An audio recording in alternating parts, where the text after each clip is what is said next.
Nizamabad parliament పరిధిలోని 7 assembly నియోజకవర్గాల అభివృద్ధి కోసం జీవన్ రెడ్డిని ఎంపీగా గెలిపించాలని జగిత్యాల మున్సిపల్ చైర్పర్సన్ అడవాల జ్యోతిలక్ష్మణ్ అన్నారు. విద్య, వైద్యం సామాన్యుడికి అందించడంలో జీవన్ రెడ్డి ముందు వరుసలో ఉంటారని పేర్కొన్నారు. జగిత్యాల పట్టణంలోని 20వ వార్డులో మున్సిపల్ చైర్పర్సన్ అడవాల జ్యోతిలక్ష్మణ్ నాయకులతో కలిసి ప్రచారం నిర్వహించారు. పట్టణ ప్రజలకు విద్య, వైద్యం కోసం ప్రత్యేకంగా ప్రభుత్వ జూనియర్ డిగ్రీ కళాశాలలో జేఎన్టీయూ కళాశాల ప్రత్యేక చొరవతో ఏర్పాటు చేయించిన ఏకైక వ్యక్తి జీవన్ రెడ్డి అని కొనియాడారు. వైద్యం కోసం పాత బస్టాండ్లో గల ఆసుపత్రిని ఆధునీకరించిన ఘనత ఆయనదేనని జ్యోతి అన్నారు. రవాణా సౌకర్యం కోసం బైపాస్ రోడ్డు నిర్మించి పెరుగుతున్న జనాభాకు అనుగుణంగా యావర్ రోడ్డును 60 ఫీట్లకు పెంచిన ఘనత జీవన్ అన్నదే అని పేర్కొన్నారు. అలాగే 8వ వార్డులో కౌన్సిలర్ వారణాసి మల్లవ్వ తిరుమలయ్య ఆధ్వర్యంలో జీవన్ రెడ్డి గెలుపు కోసం ఇంటింటా ప్రచారం నిర్వహించి ఓట్లు అభ్యర్థించారు.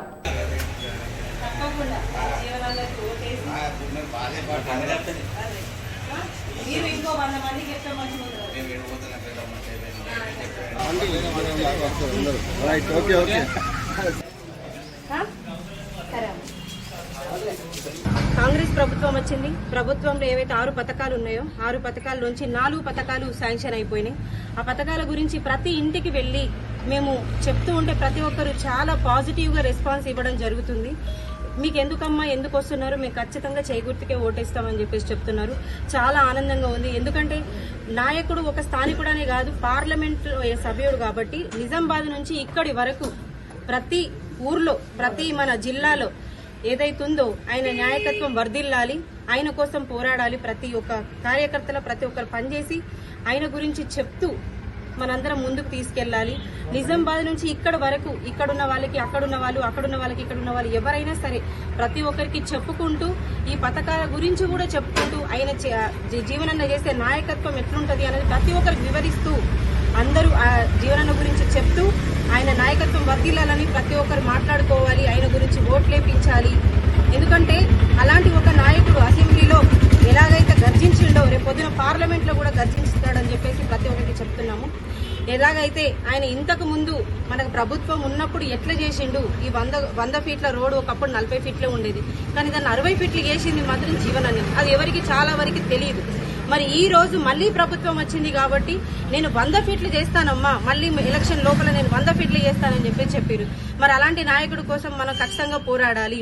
ఒక ఓన్లీ రోడ్ మాత్రం ఇంతకుముందు ఉన్న బైపాస్ రోడ్ కూడా జీవనన్న హయాంలోనే జరిగింది. ఇక్కడికి వచ్చిన కాలేజీలు గానీ, నాక్ సెంటర్ గానీ, జేఎన్టీయూ కాలేజ్ గానీ, మహిళా కాలేజ్ గానీ, ఇట్లాంటివి ఏదున్నా గానీ అవన్నీ మన జీవనన్న హయాంలోనే జరిగినాయి. ఒక్కసారి ఆయన ప్రభుత్వం ఉన్నప్పుడు గెలిచినప్పుడే ఇన్ని జరిగినాయి అని అంటే రేపు పొద్దున ఫ్యూచర్ ఆయన పార్లమెంటు సభ్యుడిగా గెలిస్తే ఇంకా మనం నిజామాబాద్ నుంచి ఇక్కడి వరకు ఇంకా ఎన్ని అభివృద్ధి చేసుకోగలుగుతాం. ఇప్పటి వరకు దౌర్భాగ్యం ఏంటిది అని అంటే నిజామాబాద్ లో ఒక ఉమెన్స్ కాలేజ్ లేదు. మరి అలాంటి ఒక కాలేజ్ లేదు అంటే అక్కడ ఉన్న నాయకుడు ఏం చేస్తున్నాడు? మరి ఇప్పుడు ఒక జీవనన్నను గెలిపించిన తర్వాత చూడండి మీరే అభివృద్ధి ఎలా జరుగుతుంది. ఇక్కడ ఉన్నప్పుడు ఏం చేసాడు, ఇప్పుడు అక్కడి నుంచి ఇంకేం చేస్తాడు, ఇంకెంత చేయగలుగుతాడు. ప్రతి ఒక్కటి ఆయన దమ్మున్న నాయకుడు కాబట్టి చెప్తున్నాం. ఆయన వల్లనే అవుతుంది, ఎవరి వల్ల అవ్వదు, ఆయన వల్ల మాత్రమే అవుతుంది. ఇప్పుడు వస్తున్న ఈ డబుల్ బెడ్రూమ్ లో కూడా ఆయననే నిధులు తీసుకొస్తా అని చెప్పాడు. దేని గురించి? అక్కడ ఉన్న కరెంటు లేదు, ఇప్పుడు రోడ్లు లేవు, వాటర్ లేవు, ఆ ఫెసిలిటీస్ లేవు. ఆ ఫెసిలిటీస్ కోసం మళ్ళీ జీవనన్న పార్లమెంట్ లో గెలిచిన తర్వాత, ఎందుకంటే ఒక కాంగ్రెస్ ఈ మన రాష్ట్ర ప్రభుత్వం ఉందే కాదు కేంద్ర ప్రభుత్వం నుంచి నిధులు తీసుకొస్తాడు. అక్కడ కూడా మన కోసం, యువత కోసం గాని ప్రతి ఒక్కరి కోసం కొట్లాడి ఏదైనా తీసుకొచ్చే బాధ్యత జీవనన్న తీసుకుంటాడు. కాబట్టి మరి అలాంటి ఒక నాయకుడిని గెలిపించే బాధ్యత మనందరిది. మనందరం ప్రతి ఒక్కరం, నేను కూడా మీ అందరితో పాటు ఒక కార్యకర్తలాగా పనిచేసి జీవనన్న గెలుపుకి మనందరం పాటుపడదాం.